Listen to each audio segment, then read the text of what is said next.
Subscribe. በስመ አብ ወወልድ ወመንፈስ ቅዱስ አሐዱ አምላክ አሜን። መንፈሳዊ ዛንታ ንብዓት እቲ ዲያቆን 13 ክፋል ሶልዓርከይ ረሲድባ ከም ገለ ግበር ምስ ኣሕዋተይ ርሱን ኩናት ኣለኒ። ናይ ምንታይ ኩናት ከይነገርካዮም ዲኻ ተበጊስካ? ኣታወ ጌጋ እንድየ ገይረ ሳኬት በቃ ይኸይድ ኣለኹ ከይበልክዎም ተበጊሰ ክጽልል እዮም በጀኻ ኢለካ ብፍላይ ሲስተር እሺ ችግር የውልን ኢሉ 5 ዲናር ረሲድ ሃቦ። ዲያቆን ናብ መን ከም ዝድውል ዓቕሉ ጸበቦ። ሲስተሩ ብበዝሒ ስለትድውለሉ ንሳ እያ ትፎኽሶን ነይራ። ብሓንጎሉ ስለ ዝሸምደዶ ናብ ሓፍቱ ክድውል ቁፅርታት ክጥዎ ጀመረ። ኣብዚ በፂሕና ነርና እንሆ 13 ክፋል ይቕጽል። ቁፅርታት መሊኡ ቀጠልያ ብምህራም ናብ እዝኑ ኣጸግዓ። ቴሌፎን ክትሃርር ምስ ጀመረት ትርግታ ልቡ ህርመታ ክውስኽ ተፈለጦ። ኣንታ ኣምላኽ ኣቦይ እንታይ ክሆን እያ ክትብለኒ በለ ብውሽጡ። ሄሎ ዝብል ቀጢን ድምፂ ሰምዐ። ሄሎ በለ ዲያቆን ወታታ እናበለ። መርሓባ መን ክብል ወሰኸት። ኣነ ኣቤልየ በለ ድምፁ ኣትሕት ኣቢሉ። መን ኢልከኒ በለት ብስምባደ። ኣነ ኣቤልየ ኣስቴር ሓፍተይ። ከመይ ቀኒኺ በላ ዘለዎ ድፍረት ኣኻኺቡ። ኣቢ ደሓን ዲኻ ብሂወት ኣለኻ? ኣነ ኤልሳ እየ መሓዛ ኣስቴር በለቶ። ኦ ኤልሳ ሰላም ዲኺ ከመይ ኣለኺ በላ ዲያቆን። ንኤልሳ ጽቡቕ ገይሩ እዩ ዝፈልጣ። ኣብ ኣስመራ ከሎ ንዕረፍቲ ኢላ መፅያ ስለ ዝነበረት ረኺብዋ ነይሩ እዩ። ኣቤለይ ደሓን ዲኻ ተሻቒልና። ብፍላይ ኣስቴር ደሃይካ ስኢና ሓሚማ እያ ዘላ። ኣበይ ኢኻ ዘለኻ? እንታይ እዩ ኸ ረኺቡካ? ሕቶ ኣብ ርእሲ ሕቶ ደራረበትሉ። እታ ደሃይካ ስኢና ሓሚማ ትብል ሓረግ ልቡ ከም ኩናት ወጋእቶ። ንሰሃራ ንኸይብገስ ቀንዲ ትቃወሞ ዝነበረት ኣስቴር እያ። ምድረ በዳ እንትኸይዱ ዝመውት እምበር ዝወፅእ ኣይመስላን እዩ። ምንጩ ካበይ ምዃኑ እዩ ዘይፍለጥ እምበር ንዲያቆን ካብ ሙሉእ ስድራ ቤት ኣብሊፃ እያ ትፈትዎ። ዝኾነ ነገር ክኾና ኣይትደልን እያ። ነዚ ኩሉ ሓሲቡ ደዊላ ምሰኣነትኒ ዓቕላ ፀቢብዋ ማለት እዩ በለ ብልቡ። ኣለኻ ዶ ኣቢ ሓወይ እንታይ ዳ ስቒልካ በለቶ ኤልሳ። ኣለኹ ኤልሳ ሓፍተይ። ኣስቴረይ ዳ ደሓን ድያ እንታይ እያ ኮይና በለ ዲያቆን ፍርሒ እንዳተሰምዖ። ኣስቴር ደሓን እያ። ቴሌፎን ምስተደወለ ደሃያ ጥፊኻ ስለ ዝነበርካ ኣብ እዝና ዝኾነ ነገር ከይብልዋ ኢላ እያ ናባይ ደርብያታ ዳይቨርት ገይራታ። ቴሌፎንና ሕጂ ግና ከራኽበካ እየ ኢላ ናብ ሳሎን ገዛ ኣምርሐት። ኣስቴረይ ኣቤል እዩ እንኪ ርኸብዮ በለታ። መን ኣቤል? ኣቤል ሓወይ ብሂወት ኣሎ በለት ስንብድ ኢላ። እወ ህንክርኸብዮ። ሄሎ ኣቢ ሓወይ ኣስቴር ሓፍተይ ደሓን ዲኺ? ኣታ ኣቢ ሓወይ ብሂወት ኣለኻ? እንታይ ኮንካ ኣጋጢሙካ? ኣስቴር ሓፍተይ ወላ ሓንቲ ኣይኮንኩን። ክነግረኩም ይግባኣኒ ነይሩ ግን እንታይ እሞ ክገብር ስለ ዝፈልጥ እየ ትም ክብል ወሲነ። ኣስቴር ሓፍተይ ይቅርታ ኣቤ እንታይ ኢኻ ትብል ዘለኻ? ዘረባኻ ይተሓዋወሰኒ ኣሎ። ብዛዕባ እንታይ ትዛረባ ኣለኻ? እንታይ ኣሎ ድዩ ዘጋጠመ? ኣስቴር ሓፍተይ ሊብያ ኣትያ ኣለኹ። ዋት ኣቢ እንታይ ትብል ኣለኻ? ትላገጽ ኣለኻ እወ ዶ? ናይ ልብኻ ኣይከውንን እዩ ኣቢ ሓወይ። ሊብያ ኣይትኸይድን ኢኻ? ብፍጹም ኣይኸውንን እዩ። ዲያቆን ብኹነታት ኣስቴር ኣመና እዩ ሰንቢዱ። ስምባድኣ እኳ ከም ኖርማል ተወሰዶ፣ ዘረባኣ ግን ሕወስውስ ኢልዎ። ሊብያ ኣትያ ኣለኹ እናበልክዋስ ሊብያ ኣይትኸይድን ኢኻ ትብለኒ? ከመይ እዩ ዝነገር? ምቕባል ዶ ኣጸጊምዋ ይኸውን? ኣስቴር ሓፍተይ ተራጋግእ እሞ። ኣነ ብሰላም ሊብያ ኣትያ ኣለኹ። እንቋዕ ብሰላም ኣትኻ ኢልኪ ኣምላኽከ ኣመስግኒ ኣስቴር ሓፍተይ።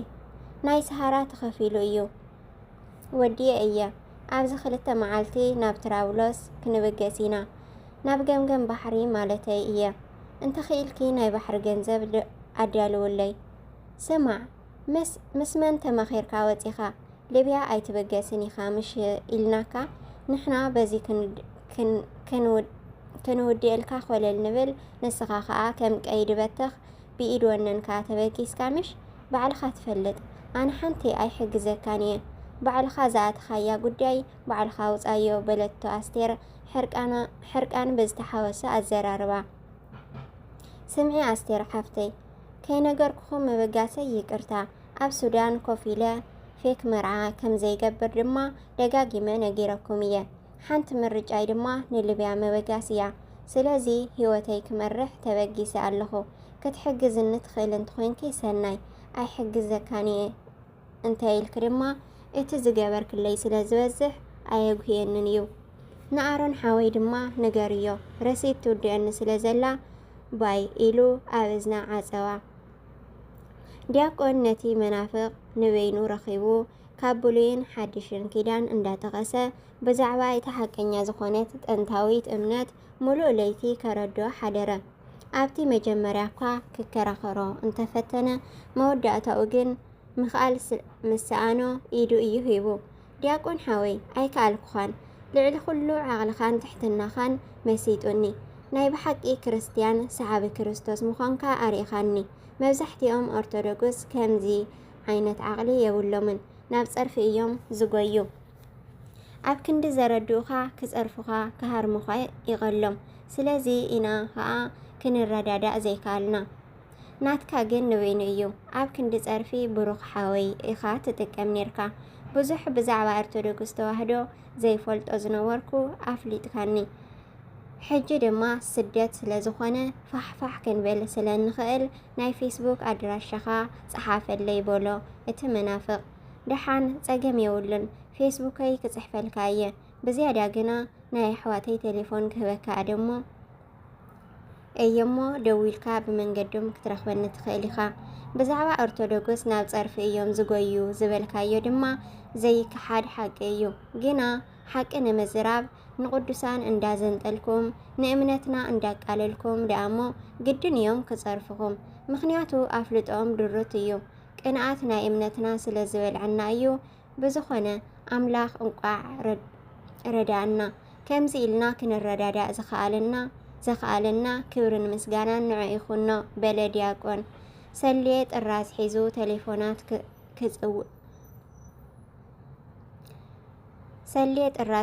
ቴሌፎናት ክጽውዕ ምስ ረኣየ ዲያቆን ቅርብ ኢሉ ታይ ደኣ ሰሊ ዓርከይ ክንድዚ ምሽብሻብ ምብጋስ ኣላ ድያ በሎ ኣይነገርኩኻን ድያ ኣባዓርከይ መኪና ትመጽእ ኣላ ሎማዓንቲ ክትወፂ ኢኹም ንስኻ ግና ኣይትኸይድን ኢኻ በሎ ዋ እሂ ታይ ኮይነ ዘይከይድ በሎ ዲያቆን ስንብድ ኢሉ ኣብ ካልኣይ እግሪ ክትከይድ ኢኻ ናፍቆተይ ኣየውፃእኹን ዘለኹሞ በለ ሰልየ እንዳሰሓቐ ሰል ዓርከይ ኣብዚ ኮይና ሞ ከመይ ጌርናና ናፍቆትና ክነውፅእ ድሓር ከዓ ቆልዑት ኣለዋኒ ከመይ ጌራ ክተርፈን በሎ ዲያቆን በዓል ሰምሃር ኣይተርፋን እየን ክኸዳ እየን ንስኻ ድማ ድሕሪ 4 መዓልቲ ክተርክበን ኢኻ ዘይ ኣብ ትራብሎስ እየን ኮፍ ኢለን ክፅበያኻ ስለዚ እዘን 4 መዓልቲ ኣብዚ ምሳይ ቀኒ በሎ ሰሊ ዓርከይ እዚኣስ ኣይሰምዐካን እየ በዓል ሰምሃር ካባይ ኣይፍልያን እየን ምናልባት እንተሰሚዕና ንግን ንቐኒ ክብለን እየ በሎ ዲያቆን ኣታ ከምኡ ዳ ሓሲበ ነይረ እንድየ ግን እቲ ሳምስርኩም ስደደን ንትራብሎስ ኢሉኒ በቃ ድሓን ኣባዓርከይ ኪድሞ መን ይፈልጥ ኣብ ኣውሮፓ ንራኸብ ንኸውን በሎ ሰሊ ዓርከይ ንኣምላኽ ዝሰኣኖ ነገር የለን ግድን ክንራኸብ ኢና ኣነ ድማ ቴሌፎን ክድውለልካ እየ በሎ ዲያቆን